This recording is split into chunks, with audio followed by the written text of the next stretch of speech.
Good morning दोस्तों। आज से हम अपनी बुक रीडिंग की जर्नी स्टार्ट करते हैं, जो कि आप सभी को डेली 45 मिनट की वीडियो हमारी यूट्यूब पे मिल जाएगी। आप सब देख सकते हैं और हमारे साथ बुक रीडिंग का भी काम कर सकते हैं। सबसे पहली बुक मेरी है रिच डैड पुअर डैड, जो कि रॉबर्ट टी कियोसाकी की है। मैं यहाँ से स्टार्ट करता हूँ और हम लोग साथ में मिलकर के पढ़ाई करेंगे। अगर आप लोगों को इंटरेस्ट है तो आप लोग भी डेली हमारे साथ पढ़ाई कर सकते हैं 45 मिनट। तो चलिए शुरू करते हैं। रॉबर्ट टी कियोसाकी ने सबसे पहले लिखा है कि पैसे के बारे में अमीर लोग अपने बच्चों को क्या सिखाते हैं जो गरीब और मध्य वर्ग के माता पिता नहीं सिखाते। ये कहना है रॉबर्ट टी कियोसाकी का। दोस्तों आगे हम रीडिंग का काम करेंगे। अमीरी की चोटी पर पहुंचने के लिए आपको रिच डैड पुअर डैड पढ़नी ही चाहिए।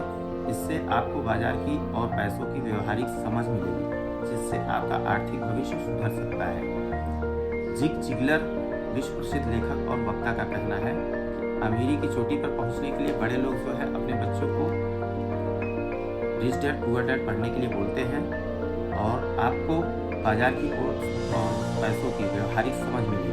इस बुक को पढ़ने के बाद आपको मार्केट का और व्यवहार का, पैसे के व्यवहार का पता चलेगा, जिससे आपका आर्थिक सुधार हो सकता है। आगे कहते हैं, अगर आपको अंदर की बात जाननी हो कि किस तरह अमीर बना जाए और बने रहा जाए तो यह पुस्तक पढ़ें। अपने बच्चों को रिश्वत दें, पैसे की भी रिश्वत अगर इसके बिना काम न चले, ताकि वे भी इसे पढ़ें। ये मार्क विक्टर हैंसन का कहना है कि अगर आपको अंदर की बात जाननी हो तो बच्चों को अमीर बनाना हो और बने रहने देना है तो अपने बच्चों को इस किताब का रिश्वत दें। उनको ये बुक उनको गिफ्ट करें। In the sense rich dad poor dad पैसे पर लिखी गई कोई साधारण किताब नहीं है। यह पढ़ने में आसान है और इसके मुख्य सबक जैसे अमीर बनने में एकाग्रता और हिम्मत की ज़रूरत होती है बहुत ही आसान है। होनोलुलु मैगजीन ने कहा है कि रिच डैड पुअर डैड पैसे पर लिखी गई एक बहुत असाधारण किताब है, जो कि इसमें अमीर बनने का और माइंड को एकाग्र करने का सारा फॉर्मूला दिया गया है। काश कि मैंने यह पुस्तक अपनी जवानी में पढ़ी होती, या शायद इससे भी अच्छा यह होता कि यह पुस्तक मेरे माता पिता ने पढ़ी होती। ये स्यू ब्रान का कहना है कि काश ये मैं अपने बचपन में पढ़ा होता, या ये बुक मेरे माँ बाप पढ़े होते। तो यह तो इस तरह की पुस्तक है कि आप इसकी एक एक कॉपी अपने हर बच्चे को देते हैं और कुछ कॉपी खरीद कर रख लेते हैं, ताकि जब हम आपके नाती पोते हों और वे 8 या 9 साल के हो जाए तो आप इसे उपहार में दे सकें। उनका कहना है कि हमें ऐसा करना चाहिए कि इस बुक की कॉपी या तो फिर आप खरीद सकते हैं तो खरीद लीजिए, या इसका जीरोक्स करा करके या प्रिंट करा करके आप इस बुक को अपने छोटे बच्चे जो 8-9 साल के बच्चे हों उनको हमें गिफ्ट करना चाहिए। ये स्यू ब्रान का कहना है। ये टेनेंट चीफ ऑफ अमेरिका के प्रेसिडेंट थे। रिच डैड पुअर डैड अमीरी का शॉर्टकट नहीं बताती। Rich dad poor dad book जो है वो अमीरी का शॉर्टकट नहीं बताती है। यह सिखाती है कि आप पैसे की समझ कैसे विकसित करें, किस तरह अपनी पैसे की जिम्मेदारी निभाएं और इसके बाद किस तरह अमीर बने। ये बुक आपको ये सिखाती है कि आप पैसे को कैसे विकसित करेंगे और पैसे का मैनेजमेंट कैसे करेंगे, और इसके साथ जिम्मेदारियों के साथ हमारे पैसे को किस तरह से संभाला जाए। अगर आप अपनी आर्थिक प्रतिभा को जगाना चाहते हैं तो इसे जरूर पढ़ें। ये डॉक्टर ए कोकेन का कहना है कि अगर आपको अपनी आर्थिक प्रतिभा को या आर्थिक स्थिति को सुधारनी है, अच्छी करनी है, तो ये बुक जरूर पढ़िए। काश कि मैंने यह पुस्तक 20 साल पहले पढ़ी होती। लैरिसन क्लार्क का कहना है कि काश ये बुक वो 20 साल पहले पढ़े होते, जब इस बुक की लॉन्चिंग थी। जो भी व्यक्ति भविष्य में अमीर बनना चाहता है उसे अपनी शुरुआत रिच डैड पुअर डैड से करनी चाहिए। यूएसए टुडे का कहना है, जो वहाँ का न्यूज़ चैनल है शायद, उसका कहना है कि अगर किसी भी व्यक्ति को अमीर बनना है तो रिच डैड पुअर डैड एक बार जरूर पढ़ना चाहिए। आगे चलते हैं। बुक के जो ऑथर हैं, लेखक हैं, उनका समर्पण है। यह पुस्तक सभी माताओं पिताओं को समर्पित है, क्योंकि वही बच्चे के सबसे महत्वपूर्ण शिक्षक होते हैं। बहुत अच्छी बात कही है उन्होंने कि जो बच्चे होते हैं वो अपने देश के भविष्य होते हैं। तो ये बुक उन्होंने कहा है कि उनके माता पिता को समर्पित किया है कि आप अपने बच्चों को ये बुक गिफ्ट कीजिए और उनके जीवन में बहुत कुछ सीखने को मिलेगा। तो दोस्तों, इसकी बहुत ज़रूरत है। ये 11 नंबर पेज पे है, लिखा हुआ है, इसकी बहुत ज़रूरत है। प्रस्तावना है बुक की, जो हम आप सबके साथ पढ़ना स्टार्ट कर रहे हैं। अभी तक जो लेखक थे, राइटर थे, कोई अच्छे लेवल के लोग थे, उन्होंने जो कहा है वो सारी बातें हमने आपको पढ़ के सुनाई है। आगे चलते हैं। यहाँ से स्टार्ट हो रही है बुक हमारी, इसकी प्रस्तावना है। तो हम यहाँ से स्टार्ट करते हैं। क्या स्कूल बच्चों को असली जिंदगी के लिए तैयार करता है? लेखक का कहना है कि क्या स्कूल बच्चों को अच्छी ज़िंदगी के लिए तैयार करता है? मेरे मम्मी डैडी कहते थे मेहनत से पढ़ो और अच्छे नंबर लाओ, क्योंकि ऐसा करोगे तो एक अच्छी तनख्वाह वाली नौकरी मिल जाएगी। उनके माँ बाप का कहना था कि आप अच्छे से पढ़ाई लिखाई कीजिए तो आपको भविष्य में एक अच्छी नौकरी मिल जाएगी, जिससे आपकी लाइफ अच्छी हो सकती है। उनके जीवन का लक्ष्य यही था कि मेरी बड़ी बहन और मेरी कॉलेज की शिक्षा पूरी हो जाए। उनके माँ बाप का कहना था कि हमारे बच्चों का जो है शिक्षा पढ़ाई लिखाई अच्छी हो जाए। उनका मानना था कि अगर कॉलेज की शिक्षा पूरी हो गई तो हम जिंदगी में ज़्यादा कामयाब हो सकेंगे। जब मैंने 1976 में अपना डिप्लोमा हासिल किया, मैं फ्लोरिडा स्टेट यूनिवर्सिटी में अकाउंटिंग में ऑनर्स के साथ ग्रेजुएट हुई और अपनी कक्षा में काफ़ी ऊंचे स्थान पर रही। वो बताते हैं 1976 में उन्होंने जब अपना डिप्लोमा हासिल किया, डिप्लोमा का कोर्स किया और फ्लोरिडा स्टेट यूनिवर्सिटी से, तो उसमें उन्होंने ऑनर्स के साथ ग्रेजुएशन भी किया उन्होंने और काफ़ी ऊंचे स्थान पर रही। उनका एक अच्छा लेवल था, वहाँ पे उनका नाम था। तो मेरे मम्मी डैडी का लक्ष्य पूरा हो गया था। उनके माँ बाप का जो लक्ष्य था कि मेरे बच्चे अच्छे से पढ़ाई कर सके और अच्छे नंबर से रहे और एक नाम हो उनका, वो चीज़ उनका पूरा हो चुका था। यह उनकी ज़िंदगी की सबसे बड़ी उपलब्धि थी। ऑथर कहती है कि यह मेरे ज़िंदगी का सबसे बड़ा उपलब्धि था। मास्टर प्लान के हिसाब से मुझे एक बिग 8 अकाउंटिंग फर्म में नौकरी भी मिल गई। एक बिग 8 करके कोई कंपनी थी, उसमें उनको अकाउंटिंग का काम मिल गया था। अब मुझे उम्मीद थी एक लंबे करियर और कम उम्र में रिटायरमेंट की। अब उन्हें उम्मीद थी कि एक लंबे करियर का और उसके बाद उस कंपनी से के साथ ही रिटायरमेंट का उनको भरोसा था। मेरे पति माइकल भी इसी रास्ते पर चले थे। हम दोनों ही बहुत मेहनती परिवार से आए थे, जो बहुत अमीर नहीं थे। उनका कहना है उनके हस्बैंड जो थे वो भी इसी रास्ते पे इनके साथ ही थे और दोनों लोग बहुत मेहनती परिवार से थे, मिडिल क्लास के थे, बहुत अमीर नहीं थे। माइकल ने ऑनर्स के साथ ग्रेजुएशन किया था, एक बार नहीं बल्कि 2 बार। उनके जो हस्बैंड थे वो 2 बार ग्रेजुएशन किए हुए थे, पहली बार इंजीनियर के रूप में और फिर लॉ स्कूल से। उन्होंने पहली बार इंजीनियरिंग कॉलेज से किया था और दूसरी बार लॉ स्कूल से किया था। उन्हें जल्दी ही पेटेंट लॉ में विशेषज्ञता रखने वाले वाशिंगटन डीसी की एक मानी हुई लॉ फर्म में नौकरी मिल गई और इस तरह उनका भविष्य भी सुनहरा लग रहा था। उनके करियर का नक्शा साफ और यह बात तय थी कि वह भी जल्दी रिटायर हो सकते थे। हालांकि हम दोनों ही अपने करियर में सफल रहे, परंतु हम जो सोचते थे हमारे साथ ठीक वैसा ही नहीं हुआ। हमने कई बार नौकरियां बदली, हालांकि हर बार नौकरी बदलने के कारण सही थे, परंतु हमारे लिए किसी ने भी पेंशन योजना में निवेश नहीं किया। हमारे रिटायरमेंट फंड हमारे खुद के लिए लगाए पैसों से ही बढ़ रहे थे। उनका कहना है कि जब भी वो नौकरी करते थे कुछ दिन चलता था और जैसे आम लोगों की ज़िंदगी में चलता है उस हिसाब से उनकी भी नौकरी वैसे ही चला करती थी, लेकिन कभी भी किसी भी कंपनी ने उनको जो अपना पेंशन कैटेगरी होता है उस कैटेगरी में उनको सेट नहीं किया था। हमारी शादी बहुत सफल रही है और हमारे 3 बच्चे हैं, उनमें से 2 कॉलेज में हैं और तीसरा अभी हाई स्कूल में गया ही है। अब हमने अपने बच्चों को सबसे अच्छी शिक्षा दिलाने में बहुत सा पैसा लगाया। उनका कहना है कि उनके पास 3 बच्चे थे, जिनमें 2 कॉलेज कर चुके थे और एक हाई स्कूल में था और उन्होंने अपने बच्चों की शिक्षा के लिए बहुत अच्छे पैसे खर्च किए थे। 1996 में एक दिन मेरा बेटा स्कूल से घर लौटा।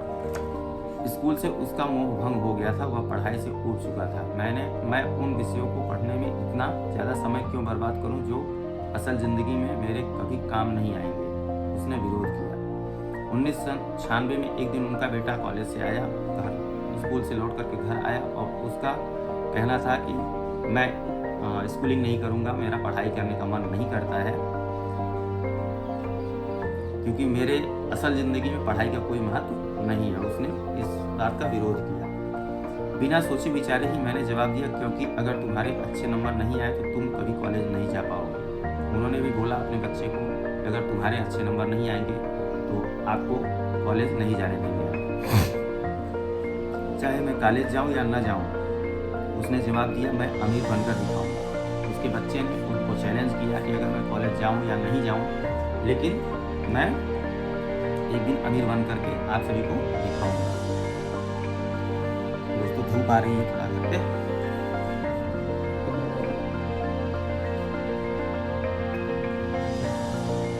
अगर तुम कॉलेज से ग्रेजुएट नहीं हुए तो तुम्हें कोई अच्छी नौकरी नहीं मिलेगी। मैंने एक माँ की तरह चिंतित और आतंकित होकर कहा, बिना अच्छी नौकरी के तुम किस तरह अमीर बनने के सपने देख सकते हो।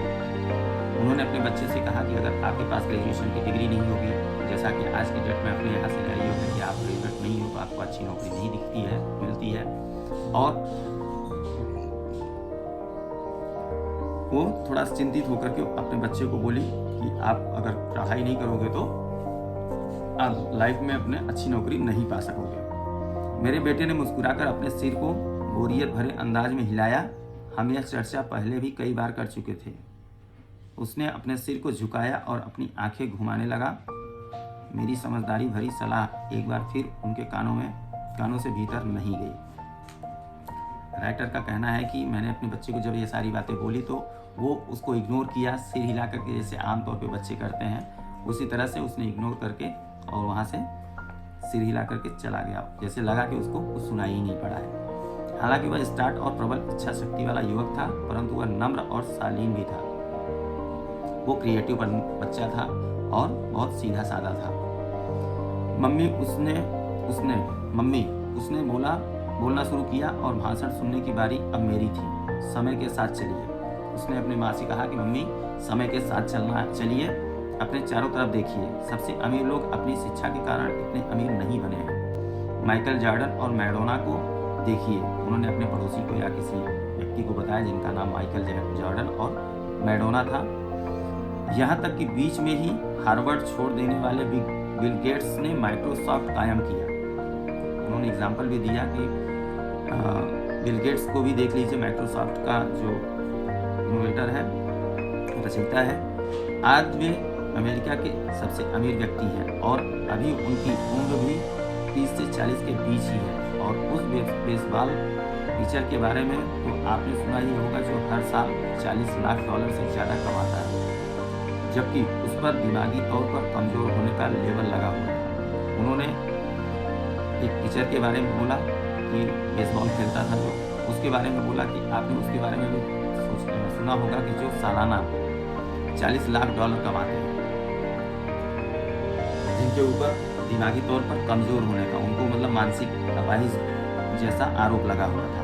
हम दोनों काफ़ी समय तक चुप रहे। अब मुझे यह समझ में आने लगा था कि मैं अपने बच्चे को वही सलाह दे रही थी जो मेरे माता पिता ने मुझे दी थी। हमारे चारों तरफ की दुनिया बदल रही थी, परंतु हमारी सलाह नहीं बदली थी। उनका कहना था कि इन्वायरमेंट जो है अब चेंज हो रहा है, लोगों की थिंकिंग चेंज हो रही है, लेकिन अभी भी मैं अपने माँ बाप के थिंकिंग पे चल रही हूँ, सोच पे चल रही हूँ। जैसे हमारे माँ बाप सोचते थे वैसे आज हम भी सोच रहे हैं।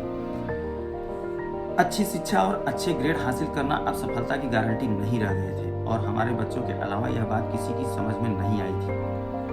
उनका कहना था कि जो हमारा बच्चा कह रहा था, ये बात केवल हमारे बच्चे को छोड़ करके और किसी की समझ में नहीं आई थी कि जो हमें अचीवमेंट है, जो सफलता हमें हासिल करनी है, उसके बारे में कि हमें कैसे की जाएगी, वो आगे बढ़ चुका था, सोच उसकी आगे बढ़ चुकी थी और हम लोग पुरानी विचारधारा पे अटके पड़े थे। मम्मी, उसने आगे कहा, मैं डैडी और आपकी तरह कड़ी मेहनत नहीं करना चाहता। आपको काफ़ी पैसा मिलता है और हम एक शानदार मकान में रहते हैं जिसमें बहुत से कीमती सामान है। अगर मैं आपकी सलाह मानूंगा तो मेरा हाल भी आपकी तरह ही होगा। उसका कहना था बच्चे का कि आप और पापा बहुत कड़ी मेहनत करते हैं और जो कीमती सामान लाते हैं हमारे घर में पड़े हैं, अगर मैं आपकी सलाह मानूंगा तो मुझे भी ज़्यादा मेहनत करनी पड़ेगी ताकि मैं ज़्यादा टैक्स भर सकूं और कर्ज में डूब जाऊं। उसका कहना था कि अगर मैं ऐसा करता हूं तो मैं भी गवर्नमेंट को टैक्स भी भरूंगा और कर्ज में भी डूब सकता हूं। वैसे भी आज की दुनिया में नौकरी की सुरक्षा बची नहीं है। मैं यह जानना चाहता हूं कि छोटे और सही आकार की फर्म कैसी होती है। वो एक बिजनेस तैयार करने की सोच रहा था, छोटा सा फर्म तैयार करना चाहता था। मैं यह भी जानता हूं कि आज के दौर में कॉलेज के स्नातकों को एक तनख्वाह मिलती है, जबकि आपके ज़माने में उन्हें ज़्यादा तनख्वाह मिला करती थी। डॉक्टरों को देखिए, वे अब उतना पैसा नहीं कमाते जितना पहले कभी कमाया करते थे। मैं जानता हूं कि मैं रिटायरमेंट के लिए सामाजिक सुरक्षा या कंपनी पेंशन पर भरोसा नहीं कर सकता। अपने सवालों के मुझे नए जवाब चाहिए। उसने कहा कि जो पहले ग्रेजुएशन करता था उसको एक अच्छी सैलरी मिलती थी, एक अच्छा पैसा मिलता था और आज वो नहीं मिलता है। और उसने एग्जाम्पल भी दिया कि जो डॉक्टर पहले अच्छा पैसा कमाता था आज की डेट में वो पैसा अच्छा नहीं कमाता है। वह सही था, उसे नए जवाब चाहिए थे और मुझे भी। मेरे माता पिता की सलाह उन लोगों के लिए सही हो सकती थी जो 1945 के पहले पैदा हुए थे, पर यह उन लोगों के लिए विनाशकारी साबित हो सकती थी जिन्होंने तेजी से बदल रही दुनिया में जन्म लिया था। जब मैं अपने बच्चों को यह सीधी सी बात नहीं कर सकती थी, स्कूल जाओ, अच्छे ग्रेड हासिल करो और किसी सुरक्षित नौकरी की तलाश करो। उनका कहना था कि जो मैं 1945 में पैदा हुए बच्चे जैसे पुराने लोगों के सोच थे, उस हिसाब से आज समय नहीं रह गया है। अगर हम उस हिसाब से आज सोचते हैं, आज समय बदल चुका है, अगर उसके हिसाब से अगर हम चलते हैं तो हमें कोई भी चीज़ हासिल नहीं हो सकती है उस हिसाब से जैसा आज के लोग चाहते हैं। मैं जानती थी कि मुझे अपने बच्चों की शिक्षा को सही दिशा देने के लिए एक नए तरीके की खोज करनी होगी। राइटर कहता है कि मुझे अपने बच्चों की शिक्षा को सही दिशा में ले जाने के लिए मुझे एक नए तरीके से चलना पड़ेगा या बच्चों के सहमति के साथ चलना पड़ेगा।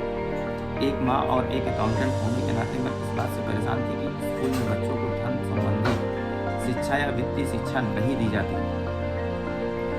एक माँ और एक अकाउंटेंट होने के नाते, मतलब वो कहती है कि मैं एक अकाउंटेंट और एक माँ होने के नाते इस बात से परेशान थी कि स्कूल में बच्चों को धन संबंधी शिक्षा या वित्तीय शिक्षा नहीं दी जाती। बच्चों को कमाने के जरिए नहीं बताए जाते उन्हें भविष्य में क्या करना है या पैसे को कैसे अर्जित किया जाए, इन सब के बारे में कभी नहीं पढ़ाया जाता। ये बात सत्य है कि हमारे यहाँ पे भी ये चीज़ें नहीं पढ़ाई जाती है। हाई स्कूल खत्म होने से पहले ही आज के युवाओं के पास अपना क्रेडिट कार्ड होता है।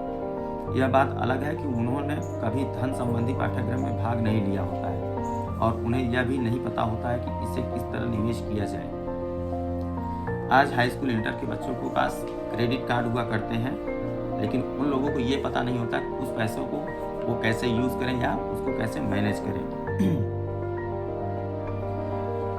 कि इसे किस तरह से निवेश किया जाए। इस बात का ज्ञान तो दूर की बात है, क्रेडिट कार्ड पर चक्रवृद्धि ब्याज की गणना किस तरह की जाती है, इसे आसान भाषा में कहें तो उन्हें धन संबंधी शिक्षा नहीं मिलती और यह ज्ञान भी नहीं होता कि पैसा किस तरह काम करता है। इस तरह से वे उस दुनिया का सामना करने के लिए कभी तैयार नहीं हो पाते जो उनका इंतजार कर रही है, एक ऐसी दुनिया जिसमें बचत से ज़्यादा खर्च को महत्व दिया जाता है। उनका कहना है कि जो क्रेडिट कार्ड है उसका यूटिलाइजेशन कैसे किया जाता है, प्रयोग कैसे किया जाता है, उसके द्वारा पैसे जो निकाले जाते हैं या हम उसको कैसे, उसका जो चक्रवृद्धि ब्याज है उसको कैसे मैनेज किया जाता है, उस चीज़ का आज के बच्चों को कोई गणना नहीं है, पता नहीं था और इस तरह से दुनिया का सामना करने के लिए कभी तैयार नहीं होता और इसीलिए वो कभी मतलब तैयार नहीं हो पाते हैं सामना करने के लिए और हमेशा माइनस में रहते हैं।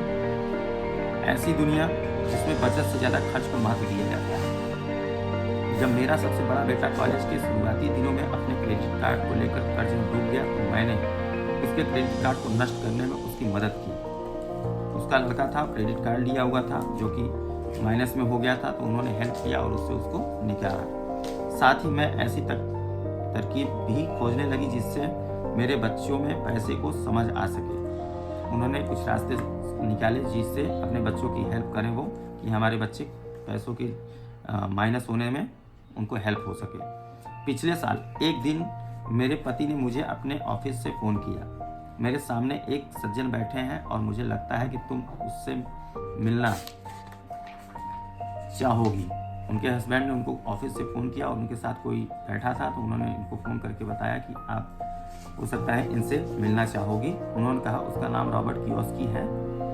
उन्होंने कहा कि उनका नाम रॉबर्ट कियोस्की है, वे एक व्यवसायी और निवेशक है तथा वे एक शैक्षणिक उत्पाद का पेटेंट करवाना चाहते हैं। मुझे लगता है कि तुम इसी चीज़ की तलाश कर रही थी। जो बुक के राइटर हैं वो उनके ऑफिस में बैठे थे और उन्होंने व्यवसायी और निवेशक है, उन्होंने अपने वाइफ को बोला कि वो एक व्यवसायिक है, व्यापारी हैं और एक निवेशक है, वो उद्यमी भी हैं जो निवेश करते हैं तथा वे एक शैक्षणिक उत्पाद का पेटेंट करवाना चाहते हैं। वो किसी शैक्षणिक पेटेंट को बनवाना चाहते हैं जो कि तुम इस चीज़ की तलाश कर रही थी, जो कि तुम्हें इस काम का तलाश था, जिसकी मुझे तलाश थी। हेडिंग है जिसकी मुझे तलाश थी। मेरे पति माइक रॉबर्ट कियोस्की द्वारा बनाए जा रहे नए शैक्षणिक उत्पाद कैस्ट्रो से इतने प्रभावित थे कि उन्होंने इसके परीक्षण में हमें बुलवा लिया। उनके हस्बैंड जो थे रॉबर्ट कियोस्की की शैक्षणिक उत्पाद कैस्ट्रो वो बनवाना चाहते थे, तो जिसमें उन्होंने उनको परीक्षण के लिए बुलवाया। यह एक शैक्षणिक खेल था, यह एक शिक्षा का खेल था। इसलिए मैं स्थानीय विश्वविद्यालय में पढ़ रही थी। अपनी 19 वर्षीय बेटी से भी पूछा कि क्या हुआ, मेरे साथ चलेंगे, और वह तैयार हो गई। उन्होंने अपनी बेटी से भी बोला, 19 साल की उनकी बेटी थी, और उससे बोला कि क्या मेरे साथ चलोगी, तो वो भी तैयार हो गई। इस खेल में हम लगभग 15 लोग थे जो 3 समूहों में विभाजित थे। इस काम को करने के लिए वो लोग 15 लोग थे जो कि 3 भागों में 5-5 की क्रम में वो लोग डिवाइड हो गए हुए थे। माइक सही इनके हस्बैंड सही थे। मैं इसी तरह के शैक्षणिक उत्पाद की खोज कर रही थी। यह किसी रंगीन की तरह लग रहा था जिसके बीच में एक बड़ा सा चूहा था, परंतु मोनोपोली से यह इस तरह अलग था कि इसमें 2 रास्ते थे, एक अंदर और दूसरा बाहर। खेल का लक्ष्य था, जो राइटर है वो लिखते हैं, मैं इसी तरह के शैक्षणिक उत्पाद की खोज कर रही थी। वो इसी तरह के शैक्षणिक उत्पाद को खोज कर रही थी। किसी रंगीन मोनोपोली बोर्ड की तरह लग रहा था। वो किसी कलरफुल मोनोपोली का मतलब पार्टिकुलर किसी का बोर्ड लग रहा था जिसके बीच में एक बड़ा सा चूहा था। उसमें एक बड़ा सा चूहा था, परंतु मोनोपोली से यह इस तरह अलग था कि इसमें 2 रास्ते थे, एक अंदर और एक दूसरा बाहर जाने का। खेल का एक लक्ष्य था अंदर वाले रास्ते से बाहर निकलना, जिसे रॉबर्ट चूहा दौड़ कहते थे, और बाहरी रास्ते पर पहुंचना था या तेज रास्ते पर जाना था। रॉबर्ट के मुताबिक तेज रास्ता हमें यह बताता है कि असल जिंदगी में अमीर लोग किस तरह पैसे का खेल खेलते हैं। इसमें उन्होंने एग्जाम्पल दिया है कि चूहा दौड़ कहते थे, जो बाहरी रास्ते पर पहुंचना या तेज रास्ते पर जाना, मतलब तेज चलना या स्पीडली हम पैसा कैसे कमा सकते हैं, इसके बारे में वो बात कर रहे हैं। रॉबर्ट ने हमें चूहा दौड़ के बारे में बताया। रॉबर्ट ने लेखक को बताया, उनकी वाइफ को बताया चूहा दौड़ के बारे में। अगर आप किसी भी औसत रूप से शिक्षित कड़ी मेहनत करने वाले आदमी की ज़िंदगी को देखें तो उसमें आपको एक सा ही सफ़र दिखेगा। उन्होंने बताया कि किसी पढ़े लिखे व्यक्ति की ज़िंदगी में अगर आप घुसते हैं और उनके बारे में जानने की कोशिश करते हैं तो नियर अबाउट सबकी ज़िंदगी एक जैसी ही दिखेगी। बच्चा पैदा होता है, स्कूल जाता है, माता पिता खुश हो जाते हैं क्योंकि बच्चे को स्कूल में अच्छे नंबर मिलते हैं और उनका दाखिला कॉलेज में हो जाता है। बच्चा स्नातक हो जाता है और फिर योजना के अनुसार काम करता है। वह किसी आसान सुरक्षित नौकरी या करियर की तलाश करता है। बच्चे को ऐसा ही काम मिल जाता है। शायद वह डॉक्टर या वकील बन जाता है, या वह सेना में भर्ती हो जाता है, या फिर वह सरकारी नौकरी करने लगता है। बच्चा पैसा कमाने लगता है, उसके पास थोक में क्रेडिट कार्ड आने लगते हैं, और अगर अब तक उसने खरीदारी करना शुरू नहीं किया तो अब जमकर खरीदारी शुरू हो जाती है। राइटर का कहना है कि हर एक इंसान जो है, जैसे पर्सनल लाइफ सबकी लोग जीते हैं कि बच्चा पैदा हुआ, बड़ा हुआ, स्कूल गया, कॉलेज गया, फिर अच्छी नौकरी मिली, फिर उसके बाद लाइफ में उसके क्रेडिट कार्ड्स आने लगे और धीरे धीरे करके वो खरीदारी करना शुरू कर देता है। खर्च करने के लिए पैसे पास में होते हैं तो वह उन जगहों पर जाता है जहां उनकी उम्र के ज़्यादातर नौजवान जाते हैं। लोगों से मिलते हैं, डेटिंग करते हैं और कभी कभार शादी भी कर लेते हैं। अब ज़िंदगी में मज़ा आ जाता है क्योंकि आजकल पुरुष और महिलाएं दोनों नौकरी करते हैं। उनका कहना है कि जब पैसे आने लगते हैं तो खर्च बढ़ जाते हैं, लोग मिलना शुरू कर देते हैं, कलीग मिलना शुरू कर देते हैं और एक दूसरे के साथ कभी कभी शादी भी हो जाती है। 2 तनख्वाहें बहुत सुखद लगती हैं। स्टार्टिंग में जब तनख्वाह आती है तो शुरू की 2 महीने की उनका कहना है कि 2 महीने का तनख्वाह बहुत अच्छा लगता है। पति पत्नी, अच्छा 2 लोगों का तनख्वाह इन द सेंस उनका और उनकी वाइफ का सैलरी अगर आने लगता है तो दोनों लोगों का तनख्वाह उनके लिए बहुत अच्छा लगता है। पति पत्नी दोनों को लगता है कि उनकी ज़िंदगी सफल हो गई है, उन्हें अपना भविष्य सुनहरा नजर आता है। अब वे घर, कार, टेलीविज़न खरीदने का फैसला करते हैं, छुट्टियां मनाने कहीं चले जाते हैं और फिर उनके बच्चे हो जाते हैं। बच्चों के साथ उनके खर्चे भी बढ़ जाते हैं। खुशहाल पति पत्नी सोचते हैं कि ज़्यादा पैसा कमाने के लिए अब उन्हें ज़्यादा मेहनत करनी चाहिए। उनका कहना है कि शादी हो जाती है लोगों की, उसके बाद वो लोग घर के शॉपिंग करने लगते हैं, कार, टेलीविज़न या घर के जो भी आवश्यक सामान होते हैं वो खरीदने लगते हैं। तब तक बच्चा हो जाता है और उसके बाद उसकी एजुकेशन की जो इन्वेस्टमेंट है वो बढ़ जाती है और वो लोग सोचते हैं कि एक हेल्दी लाइफ चल रही है और वो लोग फिर आगे और सोचने लगते हैं कि और भी पैसा कमाने की ज़रूरत है। उनका करियर अब उनके लिए पहले से ज़्यादा मायने रखता है। वे अपने काम से ज़्यादा मेहनत करने लगते हैं ताकि उन्हें प्रमोशन मिल जाए तथा या उनकी तनख्वाह बढ़ जाए। उनका कहना है कि लोग और भी मेहनत करने लगते हैं जिससे उनको नौकरी में प्रमोशन मिले और उसमें अच्छा पैसा अर्जित कर सकें।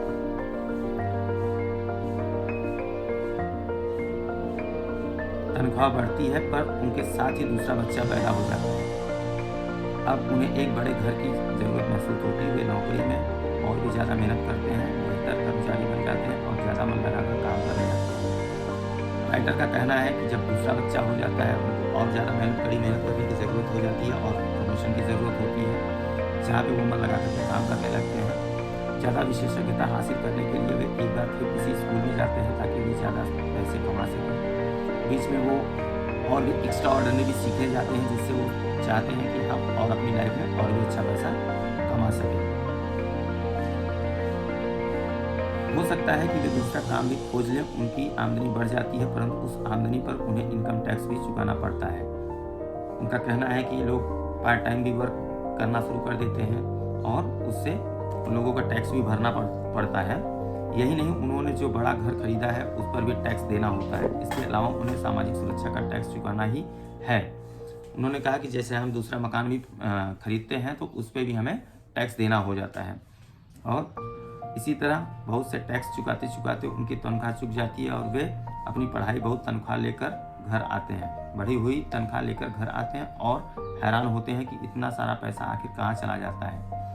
वो समझ नहीं पाते कि हमारा टैक्स में पैसा जा रहा है और हम इतना पैसा कमाते हैं और टैक्स भर देते हैं, हमारा पैसा जा कहाँ रहा है वो समझ नहीं पाते हैं। भविष्य के लिए बचत के हिसाब से वे कुछ म्यूचुअल फंड भी खरीद लेते हैं और अपने क्रेडिट कार्ड से घर का किराना खरीदते हैं। क्रेडिट कार्ड से वो लोग अपने घर का सामान खरीदना शुरू कर देते हैं, वही राइटर कहना चाहता है। उनके बच्चों की उम्र अब 5-6 साल हो जाती है। यह चिंता भी उन्हें सताती है कि बच्चों के कॉलेज की शिक्षा के लिए भी बचत जरूरी है। इसके साथ ही उन्हें अपने रिटायरमेंट के लिए पैसे बचाने की चिंता भी सताने लगती है। राइटर का कहना है कि जब बच्चे 5-6 साल के हो जाते हैं तो लोगों को और भी टेंशन होने लगता है कि स्कूलिंग चालू हो जाएगी, बच्चे बड़े हो जाएंगे, खर्चा बढ़ जाएगा और साथ में ही अपनी नौकरी के रिटायरमेंट का भी टेंशन होने लगता है। 35 साल पहले पैदा हुए यह खुशहाल दंपति अब नौकरी के बारे में बाकी दिन चूहा दौड़ में फंसकर बिताते हैं। वो दौड़ भाग भरी जिंदगी में बिताते हैं। 35 साल का जो करियर होता है जॉब का, उसमें 35 साल पहले पैदा हुए, मतलब 35 साल का जो व्यक्ति है या इंसान है वो खुशहाल दंपति अब नौकरी के बाकी दिन चूहा दौड़ में मतलब भाग दौड़ भरी जिंदगी जीने लगता है। वे अपनी कंपनी के मालिकों के लिए काम करते हैं, सरकार को टैक्स चुकाने के लिए काम करते हैं और बैंक में अपनी दी हुई संपत्ति या क्रेडिट कार्ड के कर्ज चुकाने के लिए काम करते हैं। ऑथर का कहना है कि जो कुछ भी पैसा हम कमाते हैं कहीं टैक्स भरने के लिए कर लेते हैं, कहीं क्रेडिट कार्ड का पैसा चुकाते हैं, कहीं मकान या कंपनी के मालिक के लिए कमाते हैं, तो ऐसे ही हमारी ज़िंदगी चुकाने के लिए निकल जाती है। फिर भी अपने बच्चों को यह सलाह देते हैं कि उन्हें मन लगाकर पढ़ना चाहिए, अच्छे नंबर लाने चाहिए और किसी सुरक्षित नौकरी की तलाश करनी चाहिए। वे पैसे के बारे में कुछ भी नहीं सीखते और इसलिए वे ज़िंदगी भर कड़ी मेहनत करते रहते हैं। यह प्रक्रिया पीढ़ी दर पीढ़ी चलती रहती है, इसे चूहा दौड़ कहते हैं। उनका कहना है कि जो हम करते हैं वही हम अपने बच्चों को शिक्षा देते हैं, इसीलिए हमारे बच्चे भी वही करते रह जाते हैं और ऐसे ही पीढ़ी दर पीढ़ी ज़िंदगी चलती रहती है, लोग परेशान रहते हैं और इसी दौड़ में ज़िंदगी बीतती रहती है। चूहा दौड़ से निकलने का एक ही तरीका है और वह यह है कि आप अकाउंट और इन्वेस्टमेंट दोनों क्षेत्रों में निपुण हो जाए। उनका कहना है कि पैसों का मैनेजमेंट सीखना पड़ेगा आपको और आप इन्वेस्टमेंट करना सीखिए। दिक्कत यह है कि इन दोनों ही विषयों को बोरिंग और कठिन माना जाता है। मैं खुद एक PCA हूँ। वो बोल रहे हैं कि ये दोनों जो सब्जेक्ट है बहुत हार्ड लगता है लोगों को, इसलिए। और मैं खुद एक CPA हूँ, वो एक CPA है और मैंने बिग 8 अकाउंटिंग फर्म के लिए काम किया है। उन्होंने बिग 8 अकाउंटिंग फर्म के लिए काम किया है। मुझे यह देखकर ताज्जुब हुआ कि रॉबर्ट ने इन दोनों बोरिंग और कठिन विषयों को सीखना कितना रोचक, सरल और रोमांचक बना दिया था। उनके हस्बैंड जो थे उन्होंने इस काम को करने के तरीके को बहुत सरल तरीके से बना दिया था और बहुत एक्साइटिंग वर्क था। सीखने की प्रक्रिया इतनी अच्छी तरह छुपा ली गई क्योंकि जब हम चूहा दौड़ से बाहर निकलने के लिए जी जान लगा रहे थे तो हमें यह ध्यान ही नहीं रहा कि हम कुछ सीख रहे हैं। राइटर का कहना है कि उनके हस्बैंड ने जब इस काम को करना शुरू किया और इनको सिखाना शुरू किया तो उनको पता ही नहीं चला कि मैं किस तरह से इस काम को सीख रही हूँ और इस दौड़ भरी जिंदगी से कैसे निकल रही हूँ। शुरू में तो हम एक नए शैक्षणिक से खेल का परीक्षण कर रहे थे।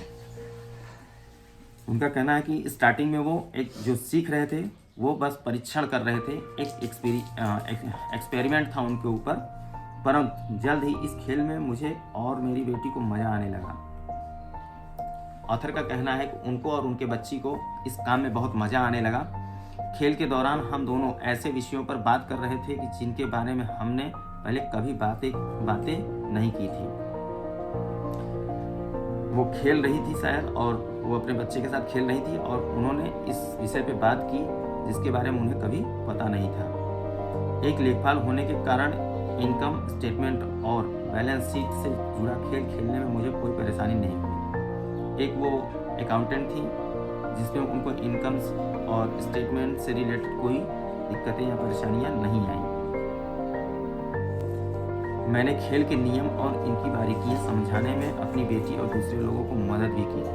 उस रोज़ से मैं चूहा दौड़ से सबसे पहले बाहर निकली और केवल मैं ही बाहर निकल पाई। बाहर निकलने में मुझे 50 मिनट का समय लगा, हालांकि खेल लगभग 3 घंटे तक का चला। उनका कहना था ये चूहा दौड़ जो खेल था वो 30 मिनट का था, 50 मिनट का था और जिसमें वो सबसे पहले बाहर निकल करके आ सके। मेरी टेबल पर एक बैंकर बैठा था, उनकी टेबल थी और उस पर कोई बैंकर बैठा था। इसके अलावा एक व्यवसायी था, कोई व्यापारी भी था उनके साथ और एक कंप्यूटर प्रोग्रामर भी था, कोई कंप्यूटर प्रोग्रामर था जो उनके साथ बैठा हुआ था। मुझे यह देखकर बहुत हैरत हुई कि इन लोगों को अकाउंटिंग या इन्वेस्टमेंट के बारे में कितनी कम जानकारी है। उनका कहना है कि जो लोग उनके साथ बैठे थे अकाउंटिंग और इन्वेस्टमेंट के लिए बहुत ज़्यादा नॉलेज नहीं थी लोगों को, जबकि ये विषय उनकी ज़िंदगी में कितनी ज़्यादा अहमियत रखते हैं। मेरे मन में यह सवाल भी उठ रहा था कि वे असल ज़िंदगी में अपने ऐसे ठेले के कारोबार को कैसे संभालते होंगे। वो सोच रही थी कि वो लोग जो पैसा कमाते हैं किस तरह से मैनेज करते हैं, इसके बारे में वो सोच रहे थे। मैं यह समझ सकती थी कि मेरी 19 साल की बेटी क्यों नहीं समझ सकती, पर ये लोग तो उससे दुगनी उम्र के थे और उन्हें ये बातें समझ में आनी चाहिए थी। उनका कहना है जो लोग बैठे थे उनके साथ में 35, 36, 40 साल के थे लगभग, और उन लोगों को ये बात नहीं समझ में आ रही है तो हमारे बच्चे को कैसे समझ में आएगी। चूहा दौड़ से बाहर निकलने के बाद मैं 2 घंटे तक अपनी बेटी और इन शिक्षित अमीर वयस्कों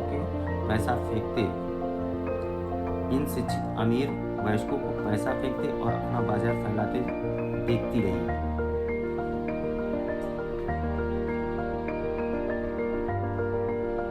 चूहा दौड़ से बाहर निकलने के बाद मैं 2 घंटे तक अपनी बेटी और इन शिक्षित अमीर वयस्कों को पैसा फेंकते और अपना बाजार फैलाते देखती रही। उनका कहना है कि उस वक्त 2 घंटे तक वो अपने बच्चे के साथ में उन अमीर और शिक्षित व्यक्तियों के बीच में बैठ करके और पैसे को कैसे इन्वेस्ट करते हैं और कहाँ करते हैं वो देख रहे थे उनके तरीके को। हालांकि मैं खुद थी कि वे लोग कुछ नया सीख रहे थे, लेकिन मैं इस बात से बहुत परेशान और विचलित थी कि वयस्क लोग सामान्य अकाउंट और इन्वेस्टमेंट के मूलभूत बिंदुओं के बारे में कितना कम जानते हैं। उनका कहना है कि जो लोग ये पैसा इन्वेस्ट कर रहे थे उनको ये सारी बातें नहीं पता थी कि इन्वेस्टमेंट और अकाउंटिंग कैसे मैनेज किया जाता है। उन्हें अपने इनकम स्टेटमेंट और अपनी बैलेंस शीट के आपसी संबंध को समझने में ही बहुत समय लगा। उनका जो लेखा जोखा था उसको समझने में ही उनको बहुत समय लग गया। अपनी संपत्ति खरीदते और बेचते समय उन्हें ध्यान ही नहीं रहा कि हर सौदे से उनकी महीने की आमदनी पर असर पड़ रहा है। वो कोई भी सौदा करते थे उनको ये पता नहीं चलता था कि हमारे हर एक खरीदी पर हमें बहुत ज़्यादा इम्पैक्ट पड़ रहा है। मैंने सोचा असल ज़िंदगी में ऐसे करोड़ों लोग होंगे जो पैसे के लिए सिर्फ इसलिए परेशान हो रहे होंगे क्योंकि उन्होंने ये भी दोनों विषय कभी नहीं पढ़े। अकाउंटिंग और इन्वेस्टमेंट के बारे में उन्होंने सोचा कि दुनिया में ऐसे कितने लोग होंगे जो नहीं जानते या इस बारे में विषय में नहीं पढ़े होंगे। मैंने मन में सोचा भगवान का शुक्र है कि हमें मज़ा आ रहा है और हमारा लक्ष्य खेल में जीतना है। वो राइटर कहती हैं कि भगवान का शुक्र है मुझे मज़ा आ रहा है। वो जो खेल खेल रही थी उसमें उनको मज़ा आ रहा था और उनका लक्ष्य था कि उस खेल को जीतना। जब खेल खत्म हो गया तो रॉबर्ट ने हमें 15 मिनट तक कैश फ्लो पर चर्चा करने और इसकी समीक्षा करने के लिए कहा। जब खेल खत्म हो गया तो उनके हस्बैंड ने उनको कैश फ्लो के बारे में बात करने के लिए उनसे बोला और उसकी समीक्षा करने के लिए उनको बोला। मेरी टेबल पर बैठा व्यवसायी खुश नहीं था, उसे खेल पसंद नहीं आया था। मुझे यह सब जानने की कोई ज़रूरत नहीं है, उसने ज़ोर से कहा। मेरे पास इन सब के लिए अकाउंट, बैंकर और वकील हैं जिससे यह सब मालूम है। उनकी टेबल पे जो व्यक्ति बैठा था वो व्यवसायी था और उसने बोला कि मुझे ये खेल बिल्कुल पसंद नहीं आया और मुझे इसकी कोई ज़रूरत भी नहीं है क्योंकि मैंने इस काम के लिए वकील रखा है और अकाउंटेंट रखा है और बैंकर रखा है। रॉबर्ट का जवाब था, क्या आपने गौर किया है कि ऐसे बहुत से अकाउंटेंट हैं जो अमीर नहीं?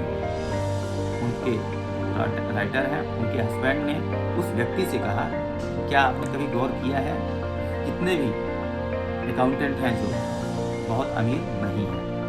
और यही हाल बैंकर्स, वकील, स्टॉक ब्रोकर और रियल एस्टेट ब्रोकर का भी है। उन्होंने ये कहा कि जो बैंकर्स हैं, वकील हैं, स्टॉक ब्रोकर्स और रियल एस्टेट ब्रोकर्स का भी यही हाल है। वे बहुत कुछ जानते हैं और प्रायः वे लोग स्मार्ट होते हैं परंतु उनमें से ज़्यादातर अमीर नहीं होते।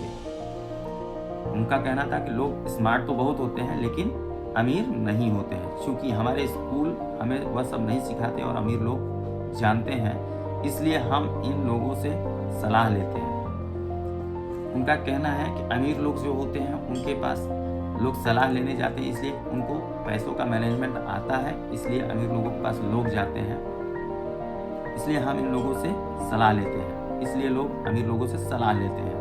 परंतु एक दिन जब आप किसी हाईवे पर कार से जाते हैं, आप ट्रैफिक जाम में फंस जाते हैं, आप बाहर निकलने के लिए छटपटाते हैं। जब आप अपनी दाईं तरफ देखते हैं तो वहाँ आप देखते हैं कि आपका अकाउंटेंट भी उसी ट्रैफिक जाम में फंसा हुआ है। फिर आप अपनी बाइक तरफ देखते हैं और वहाँ अपना बैंकर भी उसी हाल में नज़र आता है। इससे आपको हालात का अंदाज़ा हो जाता है।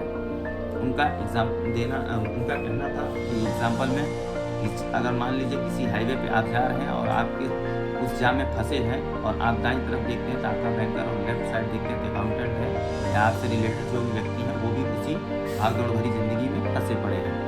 कंप्यूटर प्रोग्रामर भी इस खेल में प्रभावित नहीं हुआ था। यह सीखने के लिए मैं सॉफ्टवेयर खरीद सकता हूँ।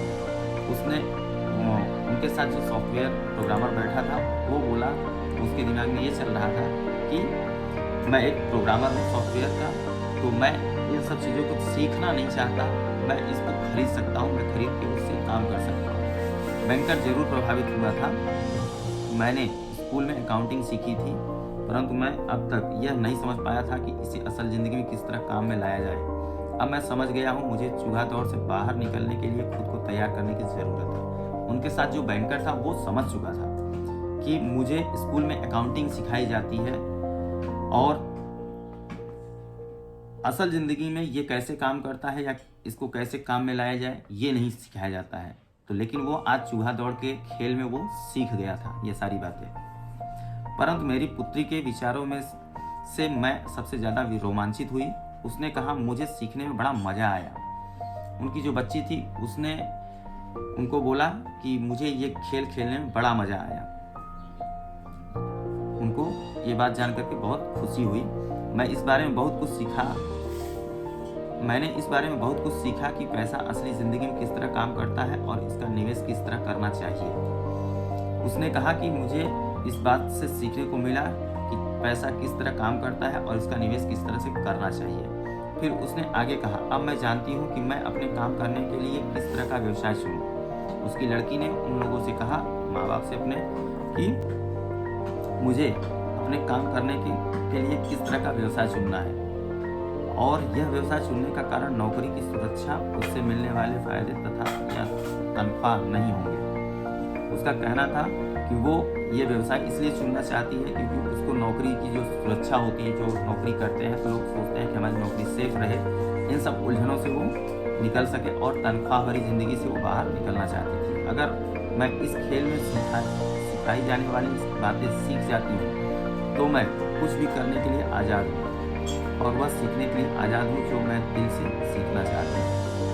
उसने बच्चे ने बोला कि अगर मैं इस खेल से सीख जाती हूँ, इस खेल में जो भी सिखाया जा रहा है अगर मैं सीख जाती हूँ तो मैं आज़ाद हो जाऊँगी और इसे दिल से सीखना चाहूँगी। अभी तक मुझे उस चीज़ को सीखना पड़ता था जिससे मुझे नौकरी पाने में मदद मिली।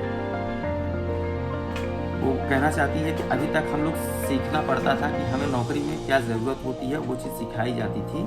अगर मैं यह खेल सीख जाती हूँ तो मुझे नौकरी की सुरक्षा और सामाजिक सुरक्षा की चिंता नहीं होगी। वो बोलती है कि चूहा दौड़ वाला खेल अगर मुझे सीखने को मिल जाता है और मैं सीख लेती हूँ तो मुझे नौकरी और पैसों के टेंशन से छुटकारा मिल जाएगा, जैसे कि मेरी बहुत सी सहेलियों को होती है। उसकी सहेलियाँ भी थी, दोस्त भी थे जो टेंशन में रहा करते थे पैसों को खेल से लेकर के। खेल खत्म होने के बाद मुझे रॉबर्ट से बात करने के लिए ज़्यादा समय नहीं मिला। हमने उनकी योजना पर आगे बातें करने के लिए बाद में मिलने का फैसला लिया। इतना तो मैं जानती थी कि इस खेल के बहाने रॉबर्ट यह चाहते थे कि लोगों में पैसे की बेहतर समझ विकसित हो जाए। यही कारण था कि मैं उनकी योजनाओं के बारे में ज़्यादा जानने के लिए उत्सुक थी। उनका कहना है कि उनके हस्बैंड ने जो ये डिस्कशन चालू किया था, ये गेम चालू किया था, उसके बारे में वो चाहते थे कि लोगों को ये पता चले कि पैसों का मैनेजमेंट क्या होता है और पैसे को काम पे कैसे लगाया जाता है। इस बारे में वो लोगों को सिखाना चाहते थे और इसलिए वो इस बात में इंटरेस्ट ले रही थी और उनको सीखने को भी मिल रहा था।